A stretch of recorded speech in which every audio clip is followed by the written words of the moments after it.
Muy buenas tardes, muchísimas gracias por acompañarnos en esta jornada donde vamos a rendirle un tributo al pueblo de Bolivia, a su sociedad civil y a las luchas libertarias de América Latina que inician un nuevo capítulo. Damos las gracias también a nuestros amigos cibernautas que nos acompañan desde el espacio y que siempre siguen los eventos de nuestro instituto. Como saben, el Inter-American Institute for Democracy es un think tank en donde estudiamos las amenazas que se ciernen sobre la democracia en nuestras Américas y tratamos de extraer de esos estudios unas estrategias para poder confrontar esas amenazas de una manera eficiente y efectiva. Hoy rendimos homenaje al pueblo de Bolivia, la nación amada por Bolívar, quien la describió como la más llamada a hacer historia en las Américas. 145 años después se cumplió el vaticinio del Libertador. El pueblo de Bolivia, en jornadas gallardas, se rebeló contra los designios dictatoriales de Evo Morales y luchó por instalar el Estado de Derecho. Esa lucha continúa. Para los latinoamericanos, Bolivia es muy importante porque es el corazón de Sudamérica.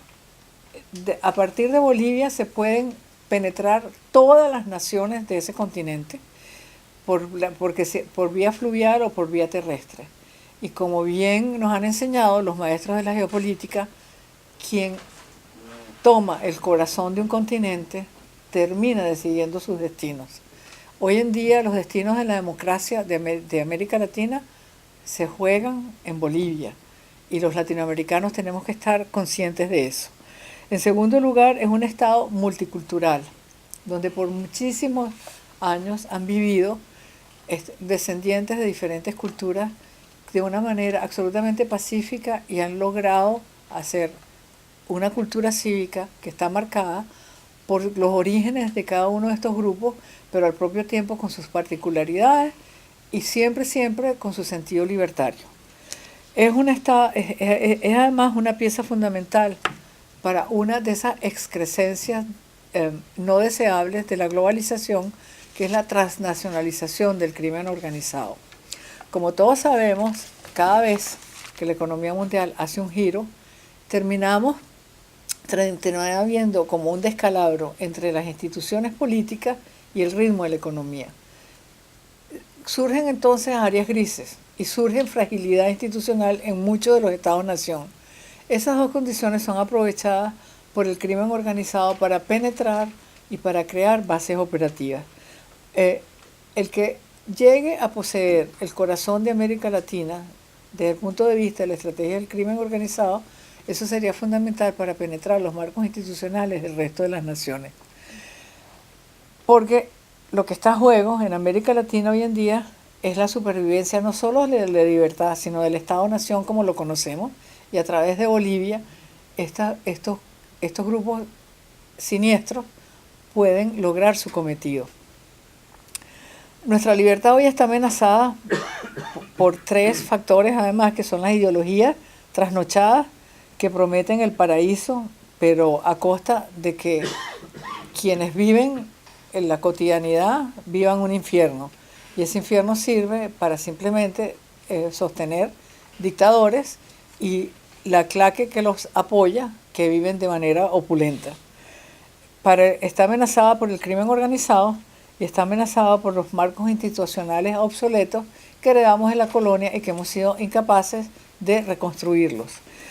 Bolivia acaba de escribir la primera página de la liberación de América Latina, y para analizar los retos que el pueblo boliviano confronta en la instalación de un sistema democrático, tenemos hoy un panel es realmente de excepción. Tenemos a Tomás Regalado, que no solo fue un excelente alcalde de la ciudad de Miami, sino que ha sido un periodista toda su vida, que ha estado en todas las trincheras, ha estado en trincheras de guerra, ha estado en trincheras de cambios fundamentales en nuestro continente y ha sido testigo además de los logros más importantes de muchas naciones que han luchado por su libertad. Tenemos a Carlos Alberto Montaner, uno de los intelectuales más importantes del mundo hispano, que pronto presentará sus memorias el día 12 en Books and Books. Y que además Carlos Alberto es una de las personas que no solamente le ha dado mucho brillo a este instituto, sino que nos enorgullece a todos los hispanos que vivimos en este país. Orlando Avendaño es un joven periodista de origen venezolano que ha tomado las riendas del periodismo investigativo, muy al estilo de la vieja escuela del periodismo donde estaban Walter Cronkite y todos sus discípulos. Es el periodista que busca los hechos, los desmenuza y nos los presenta y deja que nosotros nos formemos nuestro propio criterio. No es un periodista militante, es un periodista que nos desvela la verdad, es un periodista mayéutico. Tenemos al profesor Ricardo Israel, que es un PhD en Ciencias Políticas y que nos hablará del proceso chileno. María Fernanda Egas, miembro de nuestra directiva y además destacada periodista de origen ecuatoriano, nos va a presentar la visión del Ecuador sobre los procesos de Bolivia. Y va a cerrar don Carlos Sánchez Berzaín, nuestro director ejecutivo, donde va a presentar el panorama regional, las consecuencias de todo el proceso que se inició en el mes de noviembre de este año en Bolivia y las consecuencias que tendría si ese ritmo de lucha por la reconquista de la democracia se pierde o no goza del apoyo institucional de la comunidad internacional. Sin más, voy a dejarle la palabra a don Tomás Regalado.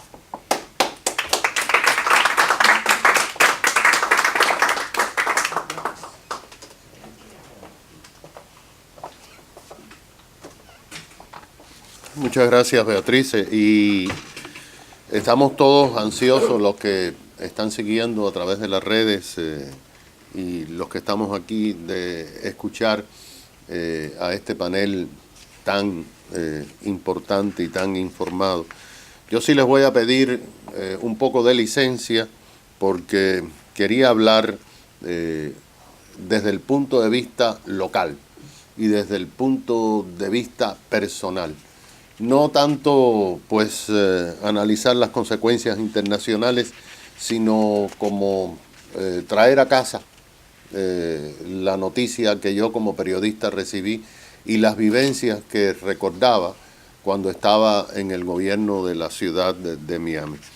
Y es que cuando escuchamos la noticia que Evo Morales había huido ante una nación que no pudo votar libremente en las urnas y decidió salir a las calles para votar con los pies, como periodista recordamos algo que Beatriz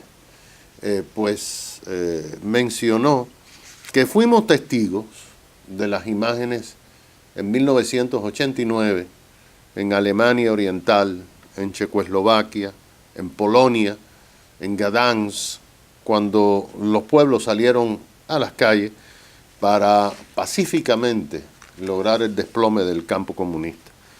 Como funcionario electo por más de 20 años, 8 en la alcaldía, concejal durante 12, nos pareció que la postura de las Fuerzas Armadas y de la policía era simplemente la única opción que se podía ofrecer. Claro, no nos extrañó las declaraciones de Evo Morales de que había sido víctima de un golpe de Estado. Morales tenía que crear una narrativa, tenía que decir algo para no admitir que había sido repudiado por toda una nación. Lo que a mí particularmente me alarmó, y a muchos estoy seguro, es que algunos medios periodísticos internacionales, líderes internacionales y hasta algunos países se suscribieron a la narrativa de Evo Morales. Y esos medios de prensa y personajes lamentablemente no hicieron preguntas muy simples, preguntas muy lógicas, como ¿en qué momento los tanques de guerra rodearon el Palacio Presidencial y ocuparon y cerraron el Congreso? ¿Cuándo las Fuerzas Armadas o la policía tomaron el control de las emisoras de radio, televisión y cuándo se creó una junta militar para justificar un golpe de Estado. Nada de esto pasó. Me acordé precisamente de 1989, cuando los gobiernos se desplomaron. Jaruzelski, Honecker, y simplemente nadie planteó que había sido un golpe de Estado. Entonces yo me puse a meditar si esos que tienen ese criterio entienden que el golpe de Estado fue que la policía se negó a reprimir y a masacrar a ciudadanos que no estaban armados. Y ahí es donde viene la experiencia del gobierno con tantos años interactuando con la policía, con la Guardia Nacional del estado de la Florida, incluso con los comandos militares que tenemos aquí en el sur de la Florida. Y me recordó las leyes y los protocolos que existen en este país, donde he vivido toda mi vida. Por lo tanto, es la única referencia que yo tengo. Y recordé la ley federal que prohíbe que las Fuerzas Armadas de los Estados Unidos salgan de sus cuarteles en territorio de este país para realizar cualquier tipo de acción en relación a los ciudadanos. Y muchas personas dirán, pero a veces cuando hay huracán o desórdenes civiles, vemos soldados. No son soldados, son miembros de la Guardia Nacional. Y esa ley también dice que solamente los gobernadores de los estados y la petición de los alcaldes puede movilizar la Guardia Nacional, no el presidente de los Estados Unidos. Y la Guardia Nacional son civiles como nosotros, que tienen entrenamiento pasado o presente desde el punto de vista militar, pero la idea es que patrullen sus mismos barrios. Y entonces recordé los protocolos de la policía en todos los Estados Unidos, que son similares. Miami, como todos conocen, es un epicentro de todas las comunidades exiladas que tenemos en la América Latina y en el Caribe.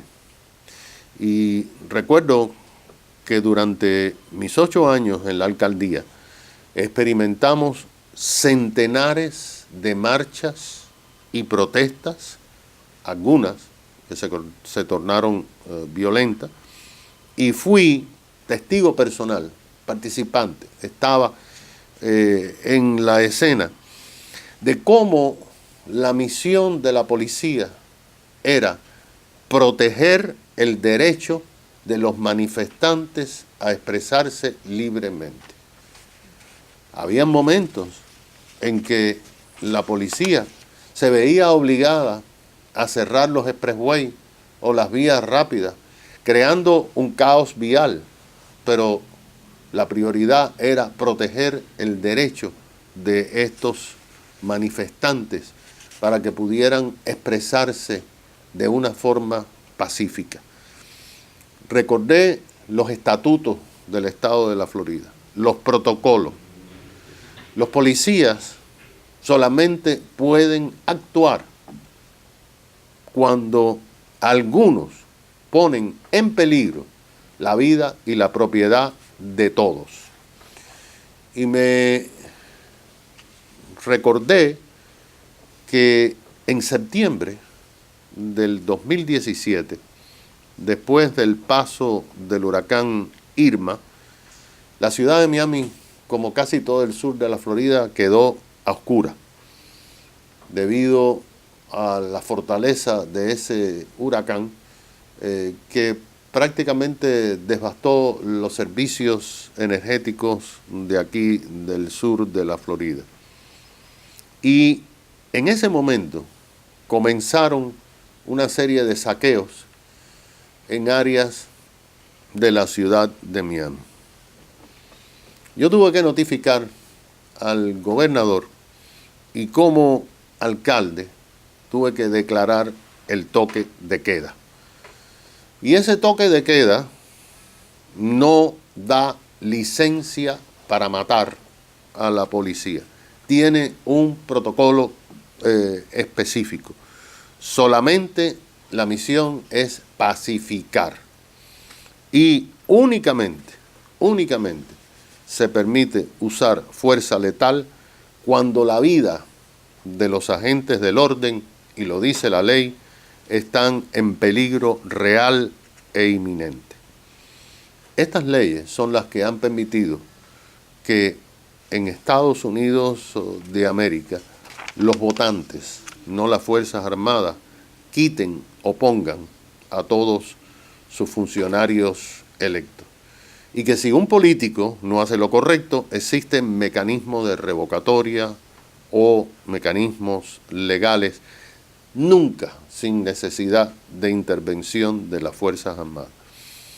Quizás porque este es el país que tiene esa historia, Evo Morales culpa a los Estados Unidos, no por intervención, sino por el ejemplo que está brindando, ejemplo que adoptaron esas Fuerzas Armadas y esas fuerzas policíacas. Ojalá que aquellos que dicen que hubo un golpe de Estado cambien su narrativa, quizás tengan el pudor de hacerlo, pero lo más importante es que todo el pueblo de Bolivia entienda que no hubo golpe de Estado, que lo único que pasó es que el pueblo de Bolivia, como el pueblo de los Estados Unidos de América, decidió ejercer su poder. Muchas gracias.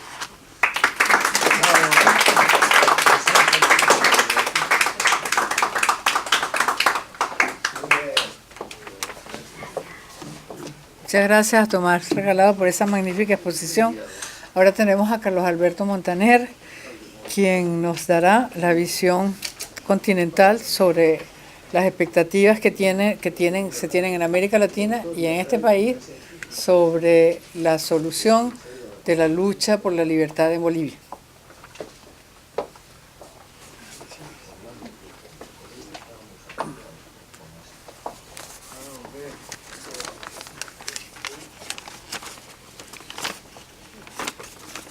Buenas noches, queridos amigos.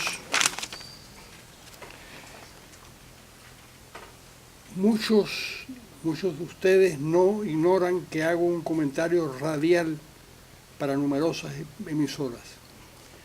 Parte de lo que sigue procede de ese sitio. Mañana, 28 de noviembre, comenzará a emitirse este comentario en diversos países. Fernando Londoño, exministro de Álvaro Uribe y único sobreviviente de un vil atentado dinamitero de las FARC, acaba de concederle una entrevista a la periodista Yolanda Puello de Actualidad Radio en Miami. Londoño, que es un jurista excepcional, afirma que el problema fundamental de Colombia tiene un nombre: cocaína. Gustavo Petro lo que defiende es el negocio de la cocaína, y ese delito genera casi tanto dinero como el petróleo. La cocaína, indirectamente, está detrás de las protestas callejeras. No se trata de una lucha ideológica.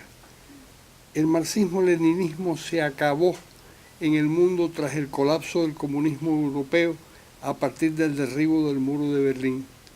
Ese es solamente el pretexto. La verdad es que los grupos narcoterroristas defienden unos ingresos fabulosos y son bandas de delincuentes. Ese era el caso de Evo Morales en Bolivia. No solo cuadruplicó el área de siembra de la coca en el país, sino que se sirvió de Venezuela y Cuba para abastecer el mercado norteamericano y europeo con la sustancia prohibida. Simultáneamente, esgrimiendo la coartada de la soberanía, expulsó a la DEA del país para poder esconder su enorme responsabilidad. En todo caso, Evo Morales, un indio aymara, tenía otra excusa para traficar con cocaína: su odio a la civilización occidental por haber orillado las culturas indígenas. Morales no entiende que todo eso ocurrió hace 500 años y no hay forma de volver atrás sin comprometer seriamente la capacidad de progresar que tienen los bolivianos. Incluso la idea del progreso forma parte de esa civilización que a Evo le gustaría erradicar. La Bolivia moderna es una mezcla de mestiza de las culturas europeas juntadas con la población indígena. Incluso la ropa que utilizan los indígenas no es la que vestían los aymaras y quechuas o incas. Esos curiosos sombreritos que utilizan especialmente las mujeres fueron parte de cierta moda hispanoeuropea en el siglo XVIII. Es como si los españoles quisieran regresar a la etapa previa a la conquista romana, que los dotó de una lengua, de un derecho y hasta de las formas de construir las ciudades. Todos somos tributarios de una vieja colonización. Los dirigentes chinos no solo parecen banqueros occidentales hoy en día, sino en cierta forma lo son. Cuando pase el tiempo, la sociedad boliviana se percatará del daño enorme que le ha infligido Evo Morales. Se escuchan las voces de quienes piden cárcel para él. Tal vez serán complacidas. Muchas gracias.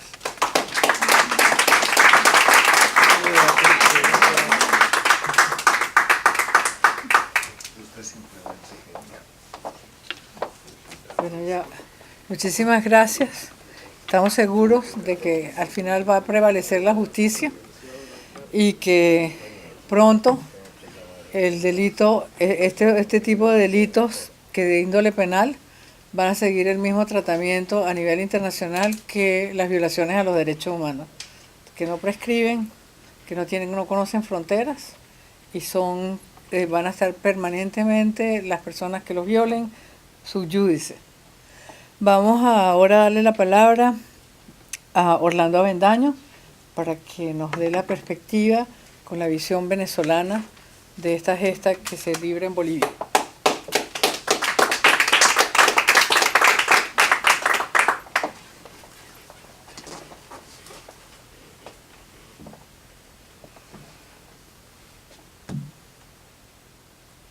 Gracias. Nuevamente es un honor, es la segunda vez que estoy aquí y se los agradezco muchísimo. Es un honor muy grande. Carlos Sánchez, pues, ahí me dijo que 7 minutos, entonces voy a leer para tratar de... porque suelo ser irresponsable con el tiempo, entonces voy a tratar de evitarlo.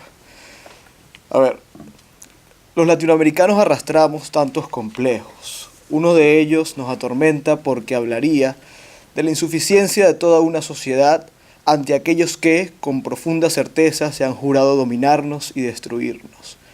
Lo dijo muy bien William Butler Yeats en su segundo advenimiento: los mejores carecen de toda convicción, mientras que los peores están llenos de apasionada intensidad. No me cansaré de repetirlo, sobre todo porque, como leitmotiv, parece condenarnos una y otra vez al fracaso. Los malos ganan por la cobardía de los buenos. La inagotable perseverancia de Fidel lo llevó a triunfar. Ganó Venezuela y ganó Latinoamérica, la tomó. En principio porque ese aplastante fenómeno del siglo XX era eso, un fenómeno, capaz de cautivar a todos, pero en gran parte porque nunca hubo la disposición de confrontarlo, de hablarle al mundo de que ese, la gran estrella de la izquierda mundial, ese adalid de las presuntas causas justas, un personaje robinhoodesco, realmente era un criminal de guerra, un genocida, hambriador y esclavista, un tirano que además tenía proyectos expansionistas, es decir, era una amenaza para las democracias. Fidel ganó también porque nos dijo a los latinoamericanos que a veces los malos también triunfan en las historias y se quedan con todo el botín. No todos los cuentos tienen un final feliz, al menos no en el que él era un actor. Y entonces nos creó ese complejo. En Latinoamérica las dictaduras castristas no caen, he ahí Venezuela también. Fue por arrastrar ese complejo que el 11 de noviembre me conmovió y paralizó la noticia de que Evo Morales había renunciado en Bolivia. No lo podía creer porque en esta historia que atravesamos los latinoamericanos los buenos no ganan. No era posible, pero los bolivianos lo estaban logrando.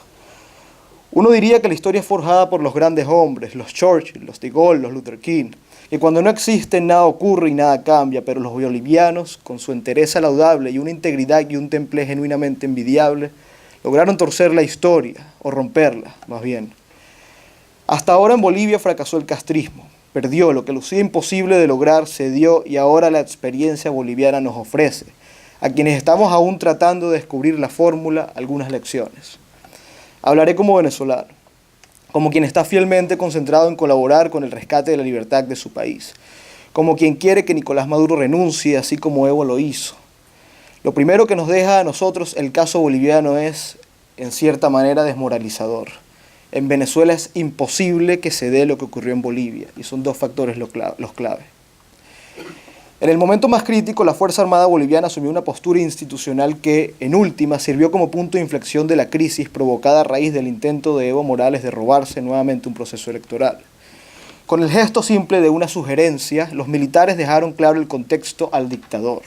Usted perdió el monopolio de la fuerza y la represión y la violencia. Nosotros no estamos con usted. Usted perdió la fuerza y nosotros somos capaces de ejercerla si usted se anda de obstinado. El otro factor clave fue la firmeza de una dirigencia opositora que, ante la propuesta astuta de aventurarse en un proceso de diálogo con la tiranía o de repetir las elecciones, se mantuvo fiel a su principio de no ceder. Un liderazgo que, como determinación inamovible, comprendió la naturaleza de su enemigo y su superioridad moral en esta lucha por la libertad. En conclusión, entendieron que con los criminales no se negocia. Desafortunadamente, ninguno de los dos factores decisivos en el caso boliviano, y me atrevería a decir en procesos similares que se han dado en nuestra historia contemporánea, no están presentes en el caso venezolano. Nuestra Fuerza Armada parece no contar con alguna reserva moral y en los momentos en los que la coyuntura les ha impuesto a los militares un dilema, ellos han optado por ratificar su compromiso con la causa bolivariana. Por otro lado, debido a intereses, afinidad ideológica o absurda ingenuidad, cargamos los venezolanos con la tragedia de contar con un liderazgo político incapaz de estar a la altura de las circunstancias, siempre tentado por las ofertas de un régimen que ha logrado transformar a su adversario en una muy conveniente muleta. Siendo esto así, siendo esta la realidad que pesa sobre nuestros hombros, cabe decir con total certeza que los venezolanos no contaremos con el éxito que tuvieron los bolivianos bajo la fórmula que supieron aplicar. Y no es que no nos queden alternativa, de hecho, es lo contrario. El caso de los bolivianos nos alecciona de una manera maravillosa y nos permite eludir sendas que jamás llevarán a algún lado. Nos ayuda a sincerarnos y a comprender que nuestra realidad es mucho más compleja y que requiere de herramientas no convencionales. Ya queda de nosotros ver si aprendemos de los bolivianos y asumimos propiamente el reto que nos impone la realidad. No se trata de eludirla, sino de confrontarla. Ganaremos los buenos cuando tengamos tanta convicción como los malos han tenido. La cobardía, en cambio, nos hará perder. Gracias.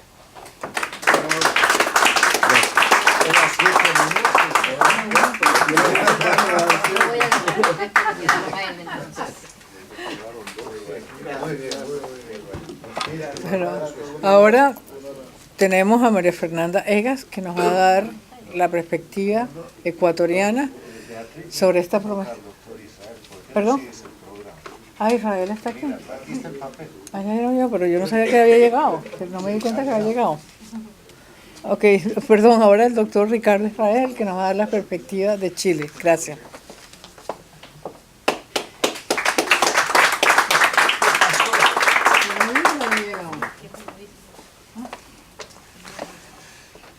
Primero, mis excusas por la tardanza. Como solo estoy radicado hace algunos meses en el sur de Florida y vivo en Broward County, las 2 veces que había venido me había demorado exactamente la mitad del tiempo. Pensé que venía sobrado de cariño y quizás Thanksgiving, en el movimiento por lo menos de vehículos, se ha demostrado hoy día, pero me demoré, así que vayan mis excusas. En la invitación, y aprovecharé, espero no aprovechar los minutos que le sobraron a quien habló de Venezuela. Ya los pidió, perdón. En los minutos que nos entregó el doctor Sánchez, el tema que nos propuso es la transición a la democracia en Bolivia. El primer tema, el primer punto es que entendemos por tradición. Normalmente se enseñan 3 tipos. La llamada negociada, donde los sectores confrontados llegan a un acuerdo. La institucionalizada, donde el régimen en el poder obliga o somete al adversario a jugar bajo las reglas de ese sistema. Y la rupturista, donde el régimen en el poder simplemente se desploma. Ejemplos tenemos de todo tipo en Latinoamérica y en el resto del mundo. Ejemplo de negociada es, por cierto, la más famosa de todas, la española, pero también la uruguaya, donde en el Club Naval y hasta el día de hoy se mantienen aquellos elementos. De institucionalizada, recordemos la brasileña, donde bajo el grito de elecciones directas ya, se eligió a quien había no sido, sino después de haber muerto la persona que iba a conducir la transición, y ustedes recordarán que como había sido electo en forma indirecta, el grito era elecciones directas, con tan mala suerte que el primero que fue electo en elecciones directas resultó ser el originario de una tradición de capturar al Estado para fines personales, que fue Color de Melo. Y la rupturista es donde el régimen en el poder simplemente se desploma. Normalmente asociada a una derrota militar. Ocurrió en Argentina después de las Malvinas, ocurrió en Grecia después que no confrontó, después de los de Chipre, al ejército turco, y todavía Chipre está dividido. Segundo, ¿qué tipo de transición queremos? Normalmente la definición aceptada de transición es lograr que las instituciones democráticas funcionen. Pero hoy día en el mundo en que vivimos eso no es suficiente para los pueblos y imagino que no es suficiente para Bolivia en el día de hoy. Lo que se requiere es que no basta que las instituciones funcionen, sino que lo hagan bien, que prestigien y que entreguen los bienes, los servicios simbólicos o reales que la gente pide. Lo tercero es que el mundo está pasando por un muy mal momento para la democracia. Y debemos recordar en este instante que sin mayor ruido la democracia desapareció del mundo casi 1 milenio y medio, desde sus orígenes griegos, salvo experiencias más bien en ciudades-estados, en el Renacimiento italiano o en la época religiosa del calvinismo, volvió a reaparecer en una forma que se mantiene hasta el día de hoy y muy exitosa aquí en los Estados Unidos de América con la Constitución. Lo cuarto es que me temo que hay que incorporar el tema que a mí me sigue dando vuelta. Yo recuerdo haber estado acá con el doctor Sánchez y cuando se iniciaba todo el movimiento que condujo en definitiva a la renuncia de Evo Morales, yo le preguntaba, ¿y qué pasa con el ejército? Y yo creo que sigue siendo el elemento clave. Porque si hay algún elemento que está ocurriendo hoy día, especialmente en América Latina, es el retorno de la fuerza militar. Tanto en Venezuela como en Chile son el elemento que tiene en sus manos la resolución de la crisis. Y lo único, a mí me tocó alguna vez presidir la Comisión de Fuerzas Armadas de la Asociación Mundial de Ciencia Política, y lo único que concordábamos y que se transformó en el moto del comité era que lo único seguro acerca de las intervenciones militares era que se producía su relevancia cuando fallaba la convivencia de los civiles para llegar a una resolución pacífica, porque evidentemente las ha habido de todo tipo y de todos orígenes. Y yo mucho me temo que en la región se vive un nuevo ciclo.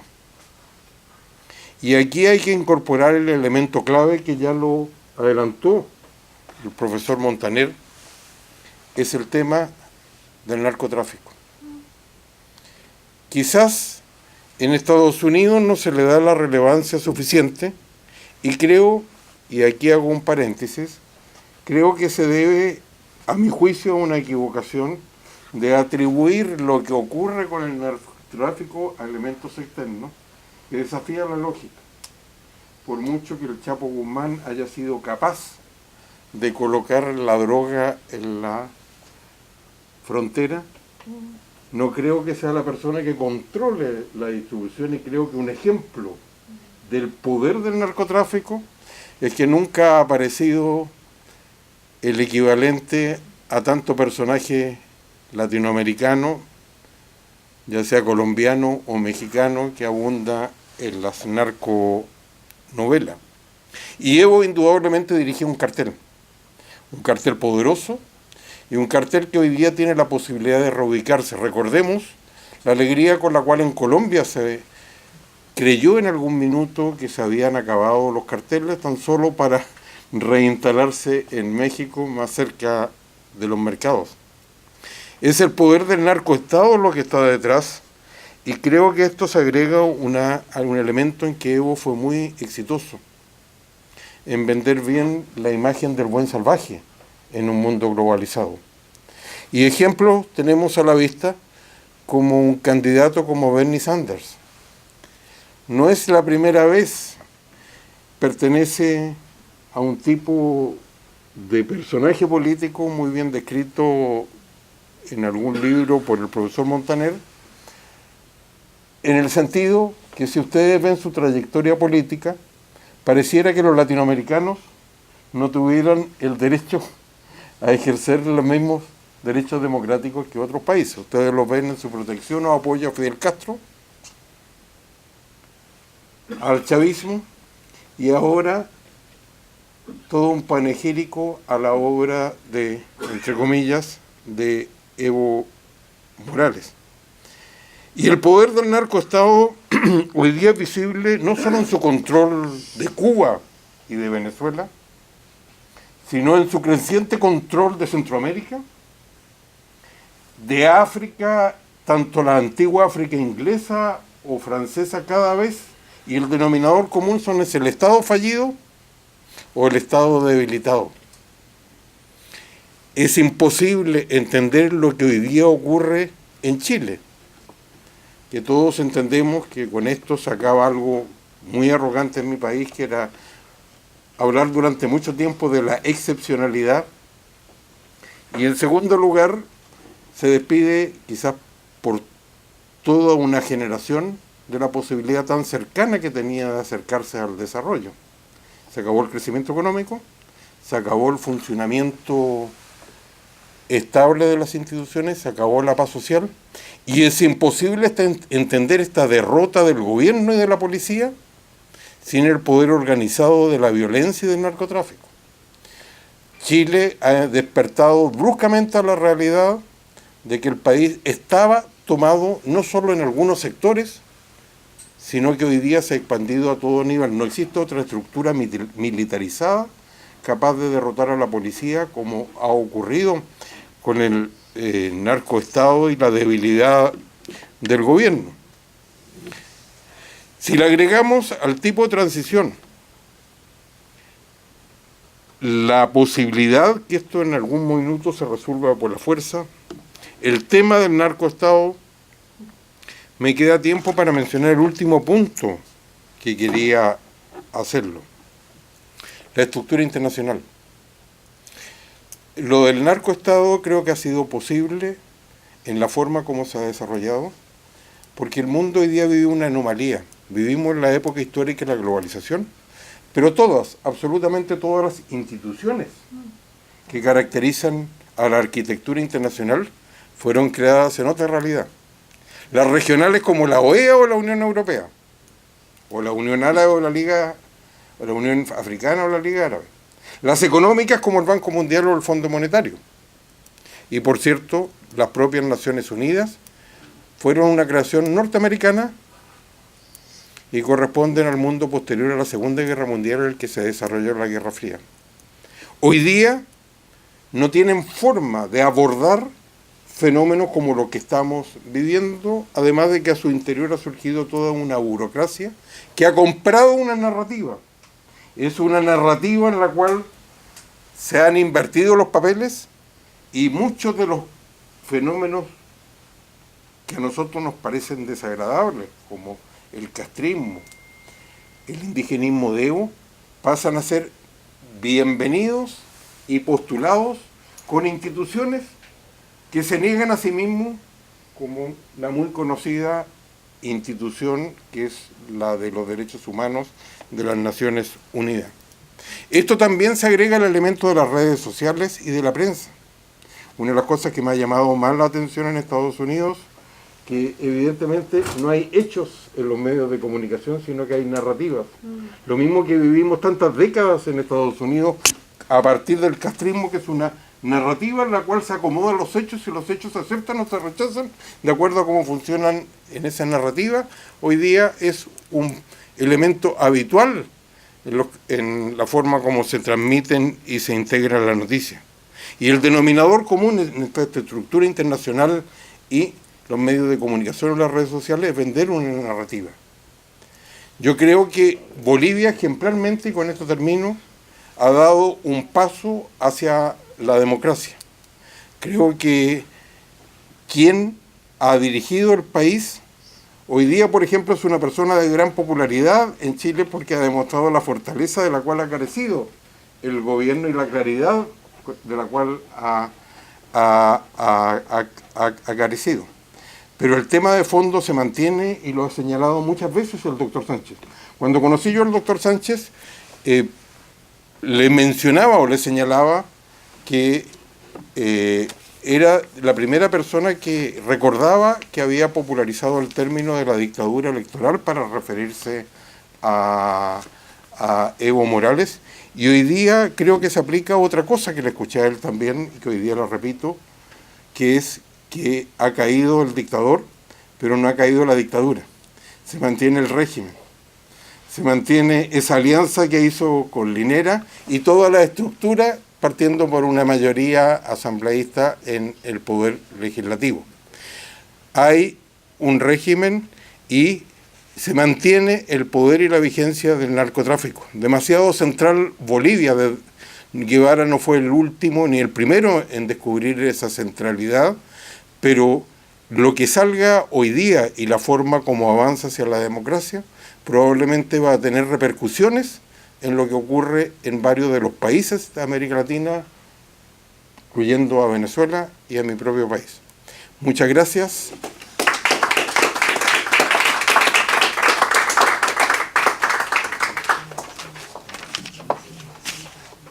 Bueno, le damos las gracias al doctor Ricardo Israel, que por cierto, entre los temas del contexto internacional está el caso de que las Naciones Unidas ha creado 193 países. Cuando se firmó su carta eran 51. Y las propias Naciones Unidas en sus informes dice que de esos 193, 74 son vulnerables y con marco institucional frágil, lo cual es un campo fértil para el narcotráfico. Ahora, y no podemos dejar de subrayar esto como uno de los problemas que confrontan nuestros países cuando están luchando contra ese flagelo. Bueno, ahora tenemos la intervención de María Fernanda Ega sobre las violaciones de los derechos humanos en Bolivia. Por favor, María Fernanda.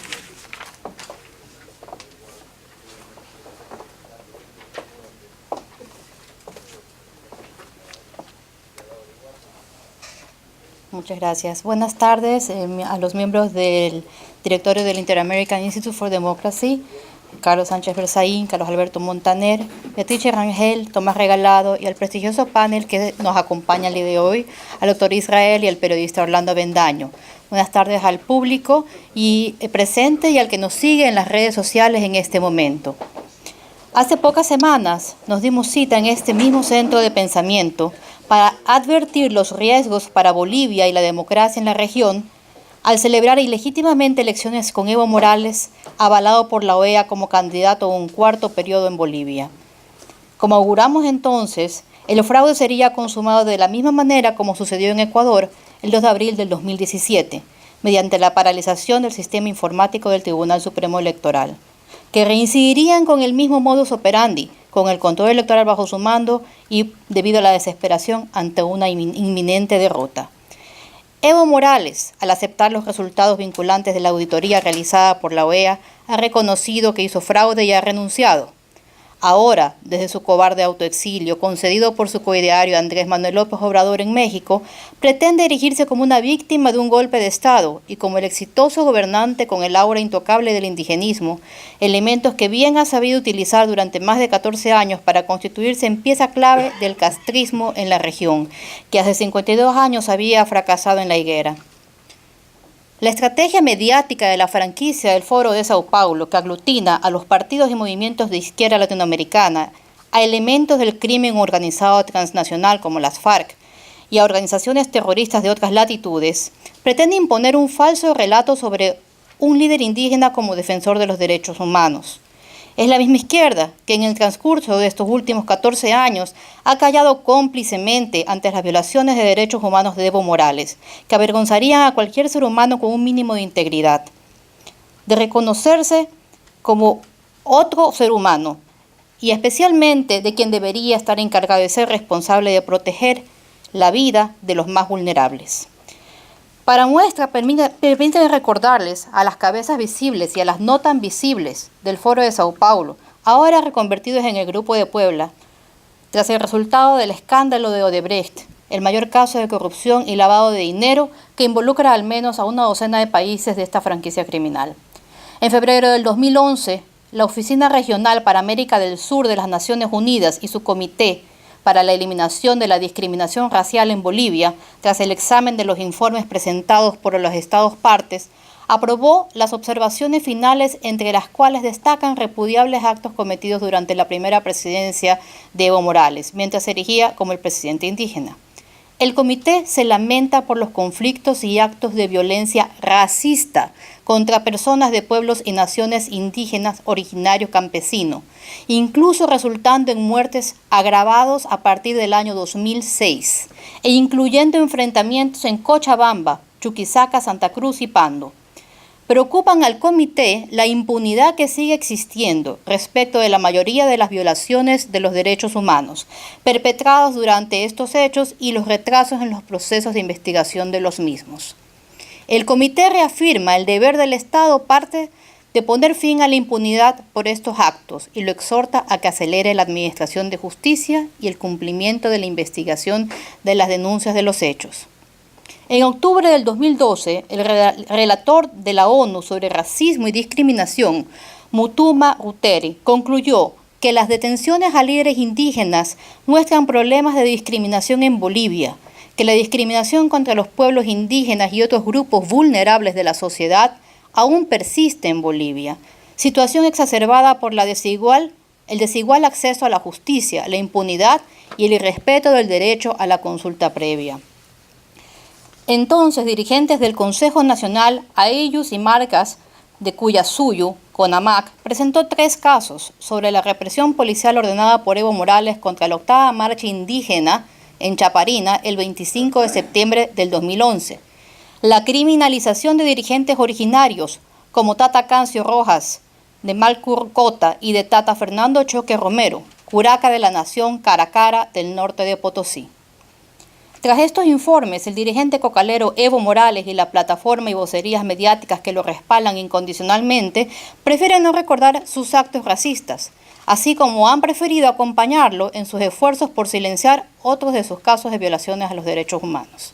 Pretenden que el mundo no vea la evidencia de sus abusos y violencia en las víctimas, presos políticos y exiliados en Paraguay, Uruguay, Perú, España, Argentina, Brasil y Estados Unidos. Países que al otorgar el asilo están admitiendo la inexistencia de garantías jurídicas en la Bolivia de Evo Morales. Como los 4 campesinos cocaleros de Yungas, que en el 2016 fueron encarcelados en San Pedro y Calauma y declarados presos políticos del gobierno de Evo Morales por el presidente de la Asociación Departamental de Productores de Coca, quien afirmó que todos el 21 de febrero le hemos dicho no a Evo Morales y los hermanos también, por decir no, han sido encarcelados. Ya en el 2013, el diputado de Convergencia Nacional, Luis Felipe Dorado, denunció que en el gobierno del presidente Evo Morales, cerca de 774 personas se fueron al exilio, de acuerdo al informe del Alto Comisionado de las Naciones Unidas para los Refugiados, ACNUR. El diputado habló entonces de la constante persecución política y falta de parcialidad en la justicia para quienes cuestionan las políticas de gobierno o se declaran opositores a Morales, y denunció que la justicia está subordinada al poder político del partido de gobierno. Casos tristemente célebres de persecución política de Evo Morales en el poder trascienden fronteras y no pueden ser ignorados por los organismos internacionales. Como muestra tenemos el caso Pinto.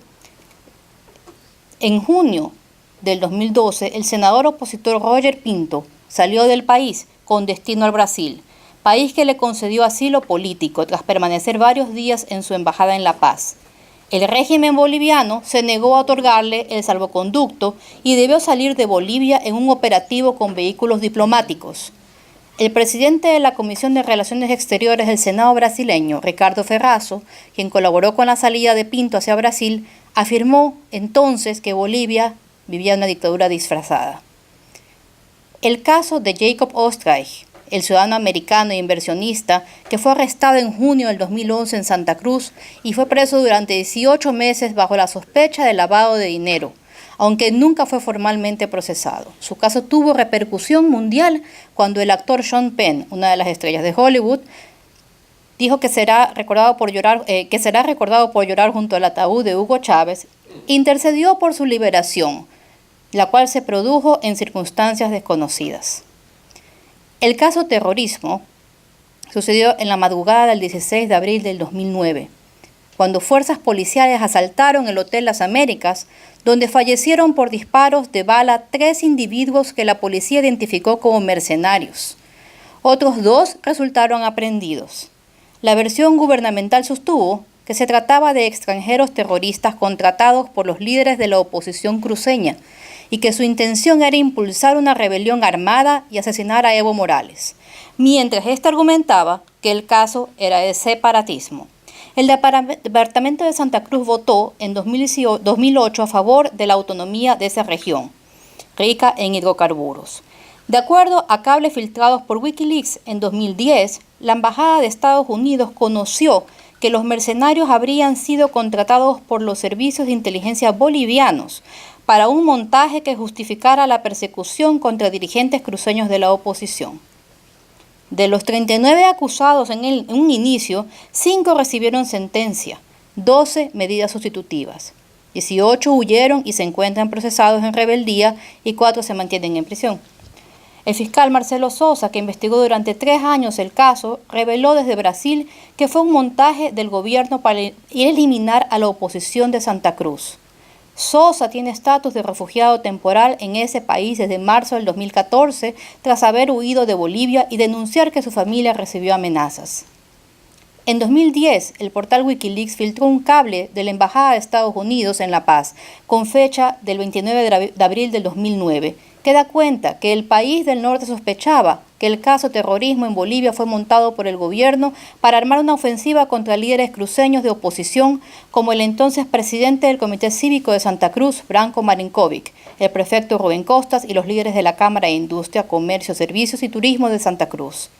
El reporte da cuenta que estos mismos servicios de inteligencia fueron los que dieron muerte al líder de la célula terrorista, al húngaro boliviano Eduardo Rosa, el húngaro Arpad Magyarossi y el irlandés Michael Dwyer. sembrando pruebas falsas y buscaron emplear a los dos detenidos, el croata Mario Tadic y el húngaro Elotto Aso, para sostener el montaje. Con casi un centenar de presos políticos, 1.200 perseguidos en el exilio y varias denuncias de violaciones de derechos humanos en la Corte Interamericana de Derechos Humanos contra Evo Morales, la comunidad internacional y todas esas organizaciones que dicen defender los derechos humanos deberían apoyar al pueblo boliviano en la búsqueda de justicia y reparación para sus víctimas, desde los más altos generales de la patria como Gary Prado al exministro y senador Guillermo Fortún, que murió preso, o el humilde albañil de Potosí, Rafael Chambi Julián, apresado tras reiterarle a Morales y al mundo la enérgica voluntad popular de Bolivia. Dijo no, no a la dictadura, al abuso de poder y al racismo, pero que no quisieron respetar. Muchas gracias.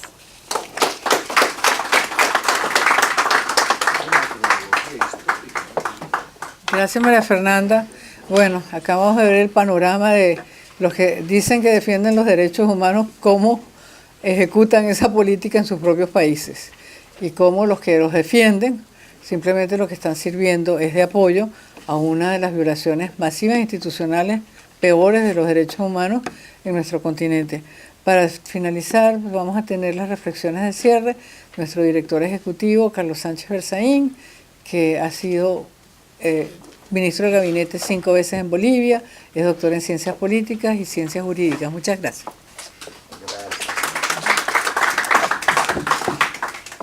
Quiero agradecer a los participantes en este foro, donde el Instituto ha tenido la intención de escuchar visiones de diferentes partes de la región. Al alcalde y director del Instituto, Tomás Regalado, a nuestro paz presidente, Carlos Alberto Montaner, a nuestro distinguido amigo, el periodista Orlando Avendaño, que nos ha dado una exposición muy importante de lo que es la vivencia venezolana, al doctor Ricardo Israel, que se incorpora a los trabajos del Instituto desde hace poco tiempo, pero con gran capacidad y experticia, a María Fernanda Egas, que nos ha presentado una crónica de periodismo sobre lo que han sido las violaciones a los derechos humanos en Bolivia, en el régimen dictatorial de Evo Morales, y que han sido ignoradas por la comunidad internacional. Sobre esa base, me voy a permitir hacer un pequeño resumen de la situación en la que está en Bolivia en función del foro. El foro lleva el nombre La transición a la democracia en Bolivia y plantea la reflexión de que en Bolivia ha caído el dictador Evo Morales, pero no ha caído la dictadura. Que Bolivia vive un tiempo en el que el gobierno de transición, bajo las condiciones de la dictadura, trata de llevar al país hacia unas elecciones libres con las que se restituirá la democracia.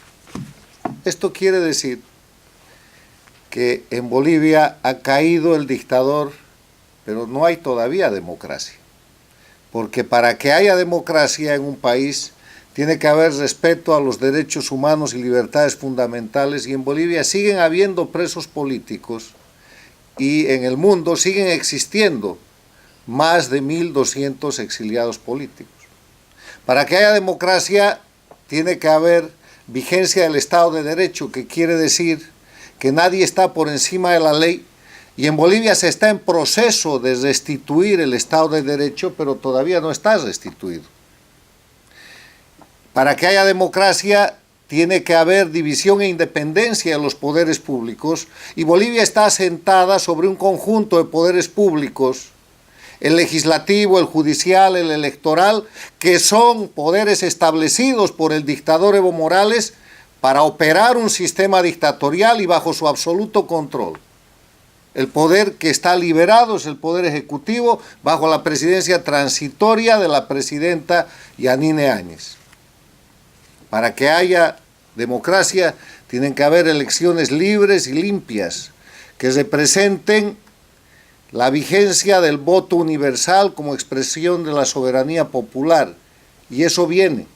Para eso se acaba de hacer una ley transitoria que establece que se han de nombrar nuevas autoridades del Tribunal Supremo Electoral en los próximos 20 días y que después de ese plazo, en los subsiguientes 120 días, se va a llevar adelante un proceso electoral. Para que haya democracia, tiene que haber libre organización política. Y en este periodo de transición, para ir más rápido por la razón que fuera, las elecciones van a estar circunscritas a los grupos políticos que se presentaron a la elección del 20 de octubre pasado, excluyendo al dictador y a la fórmula de Evo Morales por el fraude que cometieron. O sea, ¿qué está pasando en Bolivia? Estamos en un momento de transición, de la dictadura a la democracia, donde no hay dictador, pero hay sistema dictatorial, donde no hay dictador, pero tampoco hay democracia. En un periodo de transición quiere decir pasar de un modo de ser a otro distinto, y para ponerlo en lenguaje, estamos en una situación de hacer el proceso de transformación bajo el liderazgo de una presidenta, de un gobierno de transición y el control de un pueblo triunfante que es el que ha rescatado la democracia. Con esta introducción, permítanme establecer un pequeño marco de referencia histórico-conceptual sobre lo que es el tema de la situación de la transición de dictadura a democracia en Bolivia. Histórico-conceptual porque empecemos diciendo que Bolivia fue una de las dictaduras del castrochavismo, la dictadura ignorada. Cuba, Venezuela, Nicaragua, Bolivia, en su momento el Ecuador de Correa, y cómo costaba que se reconozca a la Bolivia de Evo Morales como una dictadura.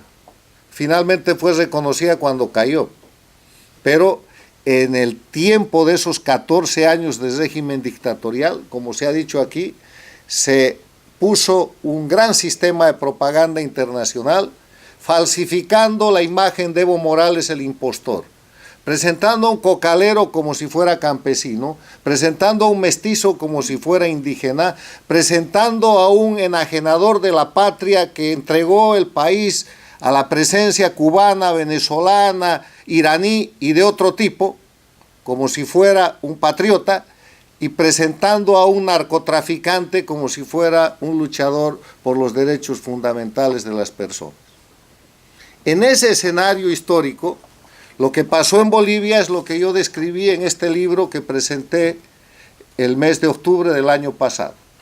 Bolivia, la patria, está cautiva.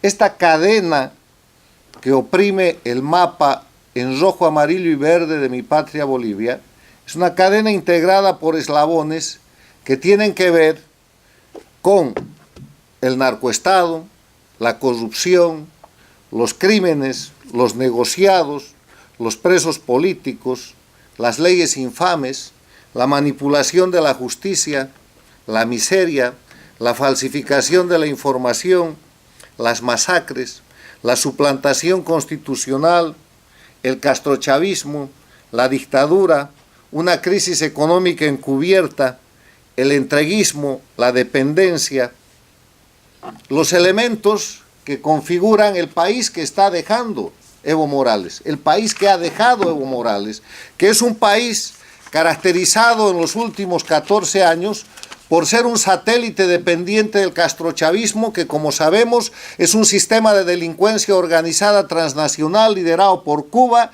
e integrado por Venezuela y Nicaragua ahora, que sirve para mantener indefinidamente en el poder a los detentadores ilegales de ese poder, entre esos Evo Morales en Bolivia. Un país caracterizado por el establecimiento de la dictadura electoralista, que es un concepto que hemos introducido al tratamiento de la ciencia política y que está definido como una dictadura que para simular democracia celebra elecciones en las que se vota pero no se elige. Lo que pasa hoy día en Cuba, en Venezuela y en Nicaragua, y lo que intentaron que pase el 20 de octubre reciente en Bolivia, donde se pudo ver en tiempo real y el mundo pudo observar lo que es una dictadura electoralista, Un dictador que tenía todo hecho para decir que ganó las elecciones y que no tuvo ningún empacho en hacer el fraude, repitiendo una metodología ya usada en Ecuador, ya utilizada en Venezuela, repetida en Nicaragua. Castrochavismo, dictadura electoralista, narcoestado.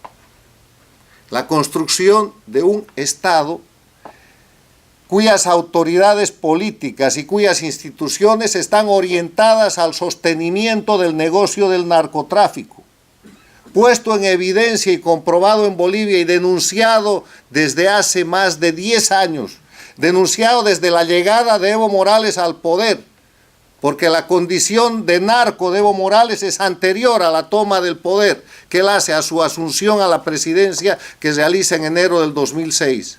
Un narcoestado construido a partir del hecho de que Bolivia, el año 2003, cuando se derroca al presidente Sánchez de Lozada, tenía 3.000 hectáreas de coca ilegal y 12.000 hectáreas de coca legal. Y con Evo Morales, al día de su caída, tiene cerca de 80.000 hectáreas de coca ilegal y disque 22.000 de coca legal, porque le ha aumentado 10.000 con la manipulación del poder legislativo. Y eso produce, con 4 cosechas al año, la cantidad de droga necesaria para que Evo Morales haya vuelto a la pista de Chimoré, un aeropuerto internacional del que se han despachado con aviones militares bolivianos, según prueba presentada por el periodista Leonardo Cutiño en el capítulo El puente de la cocaína en el libro El Espectro, directamente al aeropuerto presidencial de Venezuela, para que se haya construido en la zona una fábrica de urea que, en vez de servir como materia para el desarrollo agrícola de Bolivia, es la base para la producción de cocaína, para que se haya instalado todo un sistema del Estado boliviano al servicio de un narcoestado cuyos segmentos todavía controlan esa parte del territorio boliviano, porque la dictadura le deja a Bolivia un territorio que es la zona del Chapare, la zona del trópico de Cochabamba, la zona alrededor del aeropuerto internacional del Chimoré, como una republiqueta controlada por federaciones de narcotraficantes que amenazan con violencia no solamente la estabilidad, sino la integridad de la patria y la integridad de los bolivianos. Castrochavismo, dictadura electoralista, narcoestado. Y además de eso nos dejan una oposición funcional. He señalado durante los últimos años y con gran vigor y frontalmente a los opositores bolivianos y a los últimos candidatos que se han presentado a la elección del 20 de octubre como funcionales. Y he descrito que opositor funcional quiere decir aquel opositor que participa en la escena, en el show, en el montaje que hace la dictadura electoralista para controlar el poder. Y que se presta a esas maniobras y que se presta a esa dinámica, porque he sostenido y sostengo que en dictadura la verdadera oposición está muerta, está presa o está exiliada. Y que la verdadera gente que resiste a la dictadura hace resistencia y no participa de ese tipo de procesos. Ha pasado lo que ha pasado y la oposición funcional en Bolivia ha tenido una suerte de reivindicación, porque aquí quiero hacer una corrección a algo que se ha dicho aquí. No son los líderes opositores los que han ayudado al pueblo boliviano a hacer que Evo Morales deje el poder. Es la nación boliviana, de mano de los cabildos abiertos, de mano de los comités cívicos, de mano de la voluntad y la movilización popular auténticamente ciudadana, rescatando el sentido de nación con la bandera rojo, amarillo y verde, con el himno nacional, con la estrofa de morir antes que esclavos vivir, oponiéndose a la intervención transnacional, y sobre eso el sentido de nación de una policía boliviana que, en vez de cumplir las órdenes de cubrir a los grupos de matones y criminales de Evo Morales, decide estar del lado de su pueblo, con todos los riesgos, y de un ejército, de unas fuerzas armadas de la nación boliviana que nunca salen del cuartel hasta que Evo Morales se va, hasta que Evo Morales renuncia. No ha habido un desplazamiento militar, lo único que hacen es advertir a Evo Morales que su sugerencia era que renuncie. Las Fuerzas Armadas en Bolivia tienen que salir de los cuarteles. cuando la presidenta transitoria se hace cargo del mando de la nación para sostener y proteger al pueblo boliviano del ataque criminal que Evo Morales desata con los narcotraficantes, con las FARC, con los cubanos y los venezolanos en contra del pueblo boliviano, pretendiendo demostrar que se había producido un golpe de Estado y buscando falsificar la realidad nacional para retomar el poder y recuperar su narcoestado. Ese es el marco de referencia histórico-conceptual que hay que manejar mínimamente, podríamos ampliarlo, para hablar del proceso boliviano, del proceso que vive hoy día Bolivia. A ese marco conceptual quiero agregar uno, que tiene que ver con la violencia, con un concepto, Evo mata. ¿Qué quiere decir Evo mata? Quiere decir que desde que el dirigente cocalero Evo Morales Ayma aparece en el escenario político nacional y lo hace a principios de la década del 90, fines de la década de los 80, 89, 90, se empiezan a presentar en Bolivia un conjunto de acciones que tienen que ver con la reivindicación de la hoja de coca como una producción que pretendía ser legitimada en una zona de absolutos cultivos ilegales, que es la zona del trópico de Cochabamba, con acciones violentas de bloqueos de caminos, de agresiones a la autoridad constituida que producen heridos, muertos y que producen confrontación entre los bolivianos, con un sistema que se repite por lo menos desde el año 1990 hasta ahora. Y desde 1990 hasta ahora en Bolivia han pasado 9 presidentes, incluyendo Evo Morales. Jaime Paz, primer gobierno de Sánchez Lozada, Hugo Banzer en su gobierno democrático, Jorge Quiroga por un año, segundo gobierno de Sánchez Lozada, derrocado en octubre del 2003, sucesión de Carlos Mesa, obligado a renunciar y que después renuncia, gobierno transitorio de Rodríguez Belcé, gobierno de Evo Morales por casi 14 años y ahora la presidenta interina Áñez. 9 presidentes y la zona de los cocaleros sigue produciendo bloqueos, sigue produciendo confrontaciones. Evo Morales sigue matando. Ahí han cambiado por lo menos 40 ministros de gobierno y de defensa, además de los 9 presidentes, y sigue sucediendo lo mismo. Pero hay un actor permanente, se llama Evo Morales Ayma, y eso quiere decir Evo mata. Y sigue matando porque ese es su instrumento de amedrentamiento y de agresión al pueblo y a la democracia boliviana. Dicho esto, vamos al concepto de que cayó el dictador. El dictador renunció, se fue a México y la pregunta es ¿dónde estamos? Bolivia tiene un gobierno de transición, pero es una transición en la que quiero reiterar, la transición se opera con la constitución de la dictadura. Nos han dejado un Estado plurinacional falsificado, fraguado en base a la falsificación y la suplantación de la Constitución de la República de Bolivia, a la que han liquidado. Constitución y sistema jurídico de la dictadura. 2/3 en la asamblea del dictador. Su partido, supuestamente el partido mayoritario que controla todas las instituciones del país. Absoluta ausencia de división e independencia de poderes. El dictador, la dictadura controla hoy día el Poder Judicial, el Tribunal Constitucional, los jueces de arriba abajo, los fiscales, el órgano electoral, el Banco Central, los sistemas estadísticos, controla todo. El Poder Ejecutivo de la presidenta Áñez, en 2 semanas más o menos de gobierno, tiene un gabinete y está empezando a tomar control de los aspectos fundamentales que hacen a la seguridad del país para sostener el ataque que el narcotráfico de la mano de Evo Morales, probado con una grabación hecha por comunicaciones que él hace con instrucciones criminales desde México a Bolivia, está realizando. En este proceso de transición, Bolivia sufre un ataque del narcotráfico, del castrochavismo, del kirchnerismo y del gobierno de México, que envuelven ese ataque en las falsificaciones, en la narrativa falsificada de sostener que hay un golpe de Estado, que Evo sigue siendo presidente y que hay un sistema o una posibilidad de que haga que en algún momento Evo retorne al país para pacificarlo. O sea, para pacificar Bolivia tiene que incendiar Bolivia.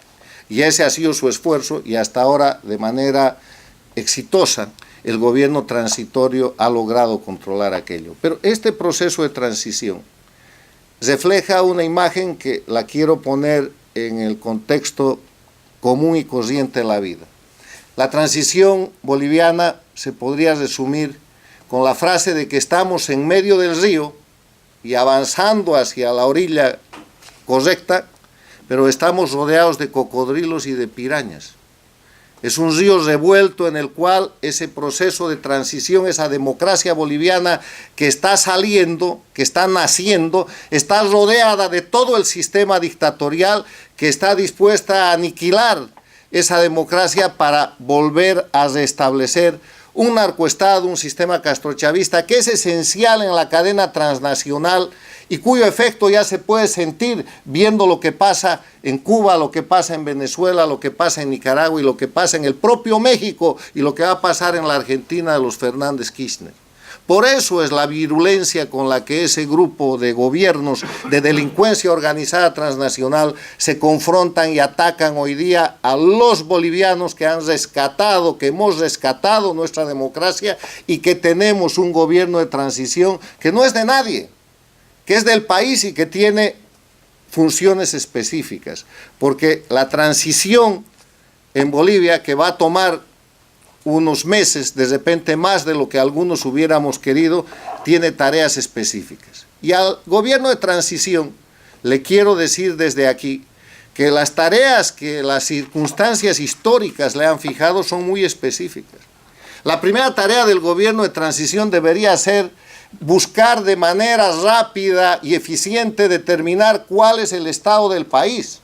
¿Cuál es la situación de Bolivia en la economía, en la deuda, en las instituciones, en los presos políticos, en los exiliados, en la vigencia de los derechos humanos, en la penetración y en la intervención extranjera, en lo que son contratos, corrupción y cantidad de situaciones de crimen organizado que se han denunciado durante los últimos casi 14 años en Bolivia? Bolivia necesita, para ponerlo en una palabra, una auditoría del Estado en que está dejando a la patria, al territorio y a los bolivianos el dictador Evo Morales. Porque sin eso, en pocas semanas o pocos meses más, vamos a ver a los propios criminales, a la propia dictadura, señalar al gobierno de transición o al gobierno democrático que venga después de ser los responsables de los actos criminales, de los latrocinios y de la crisis que ellos han dejado, como hemos visto que pasa en el Ecuador, como hemos visto que ha pasado en la Argentina, que se ha cargado a Macri, y como acostumbran a hacer, porque la práctica fundamental de las dictaduras castrochavistas, como criminales que son, es atribuir, achacar sus propios crímenes a las víctimas. Auditoría, Estado de la Nación es algo que el gobierno de transición le debe con carácter urgente al país. Pero el otro elemento, es el más importante, es el de las elecciones, en el cual a momentos parecería que se pierde el objetivo de que eso es lo central. El gobierno de transición de Bolivia está hecho, está puesto, ha nacido, tiene el desafío de la historia de hacer elecciones libres y limpias.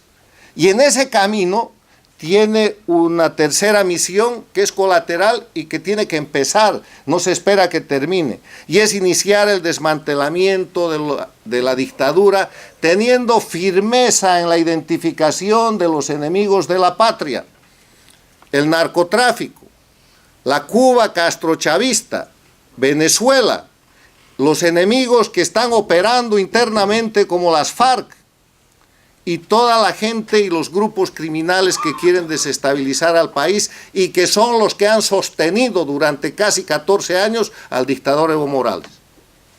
Ese es un esfuerzo nacional que el gobierno de transición tiene que empezar. Hemos visto muy buenas actuaciones respecto a Venezuela. La posición respecto a Cuba deja mucho que desear. aunque se han expulsado miembros de la misión diplomática que venían como ayuda médica, la relación con Cuba sigue existiendo y Cuba es el país agresor, y en Bolivia sigue estando Rafael Zamora, alias El Gallo, manejando el sistema de intervención como lo ha sido denunciado y probado internacionalmente. Si lo sabe el mundo y lo sabe las Américas, ¿por qué no lo sabe el gobierno de transición de Bolivia para tomar una decisión efectiva, tan efectiva como la que ha tomado contra el gobierno de Venezuela, del usurpador Maduro, respecto al gobierno interventor de Cuba? Además, con un agravante en el tema cubano. ¿Hemos olvidado la historia de Cuba?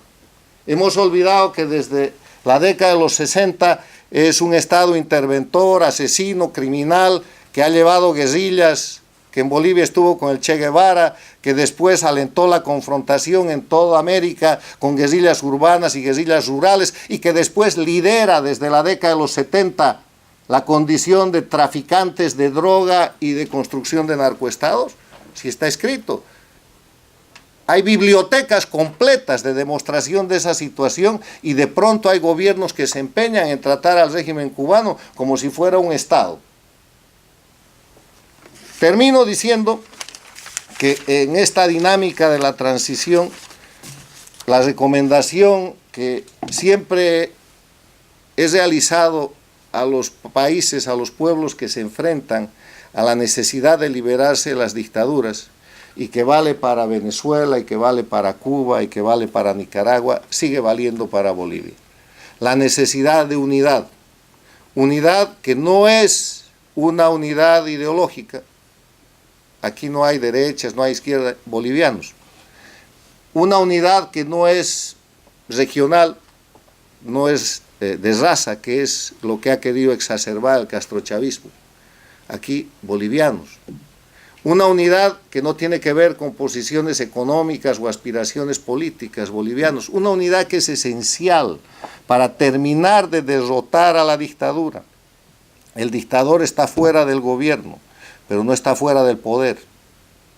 Ha caído el dictador, pero no ha caído la dictadura, y la tarea, la lucha del pueblo boliviano tiene que continuar hasta terminar con la dictadura. Hito fundamental para esa tarea, las elecciones libres y limpias, y después un gobierno fuerte, democráticamente elegido, para devolverle a Bolivia, para restaurarle a Bolivia la democracia, la república, la libertad, el Estado de Derecho, la división e independencia de poderes y la base de la institucionalidad democrática plena. Esa es la tarea. Estamos en el medio del río, tengamos cuidado con los cocodrilos, las pirañas y las alimañas que de mano del narcotráfico, con mucho dinero, con discursos de izquierda y con intervención externa, siguen amenazando a la patria Bolivia. Muchas gracias.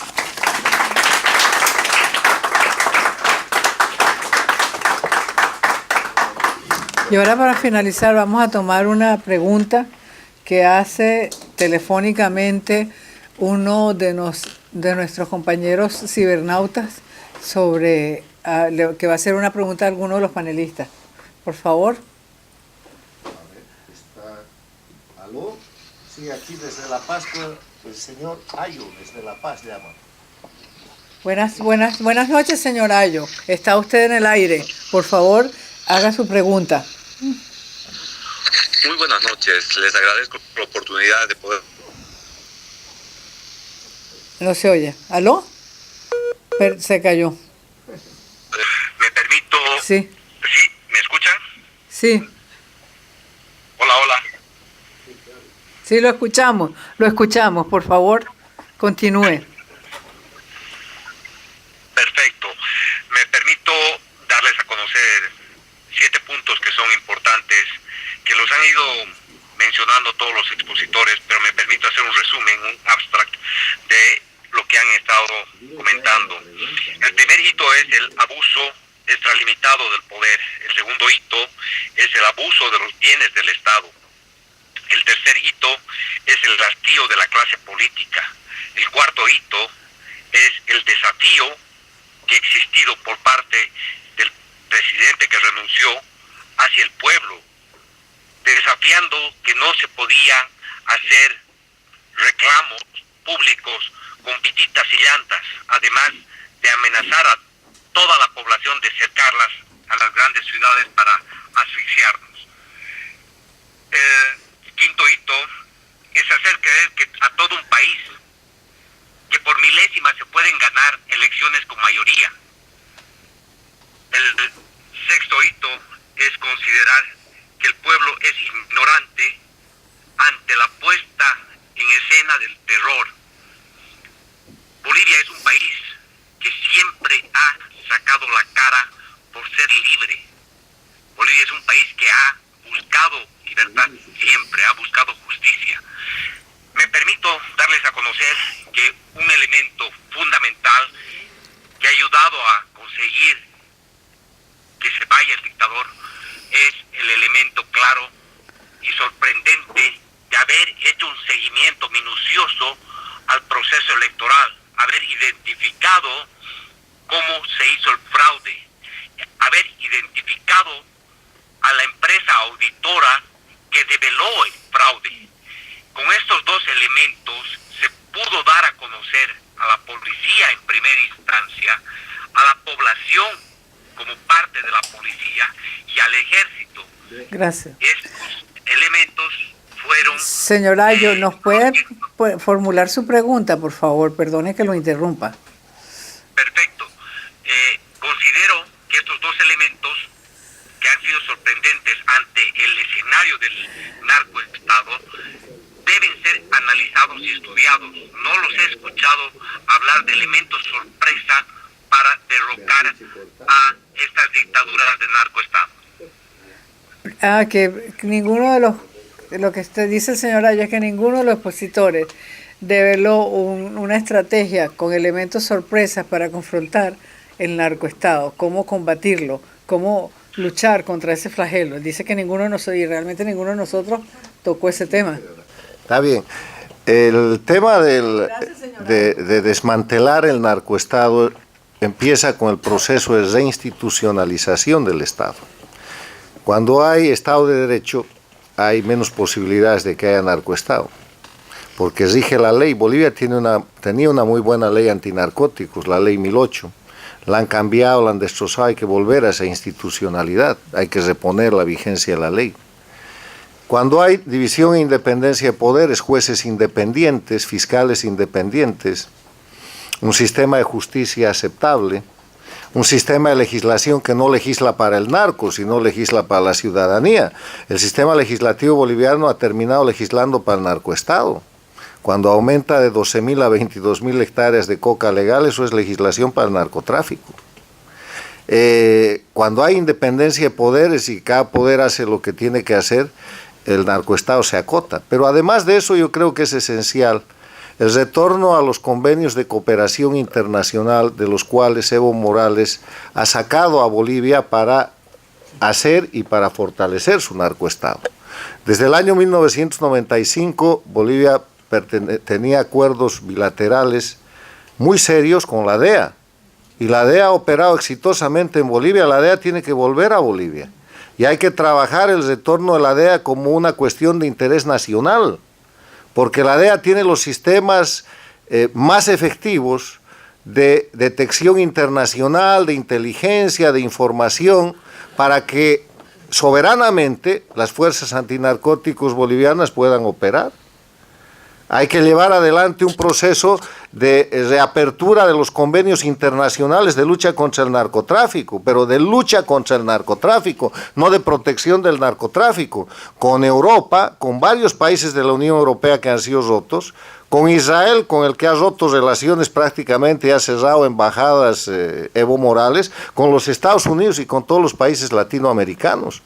Y desde la Bolivia democrática, hay que enforzar, hay que dar vigencia y fuerza a un sistema americano, latinoamericano de lucha contra el narcotráfico, Porque si no hay cooperación entre los países, si la Argentina de los Kirchner sigue procediendo como ha procedido en el gobierno de las Kirchner y como quiere volver a proceder cuando llegue Fernández Kirchner, abriendo sus fronteras al narcotráfico boliviano, entonces no hay manera de luchar contra el narcotráfico. O sea, se trata de no hay nada que descubrir, todo está hecho y han habido épocas de muchísimo éxito.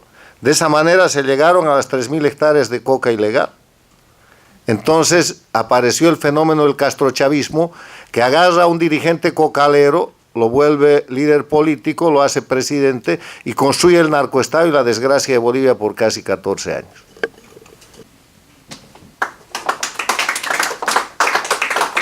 Bueno, hemos llegado al final del programa. Le agradecemos su presencia, su apoyo y lealtad a los programas del Instituto y a los amigos cibernautas. Les damos las buenas noches. Gracias.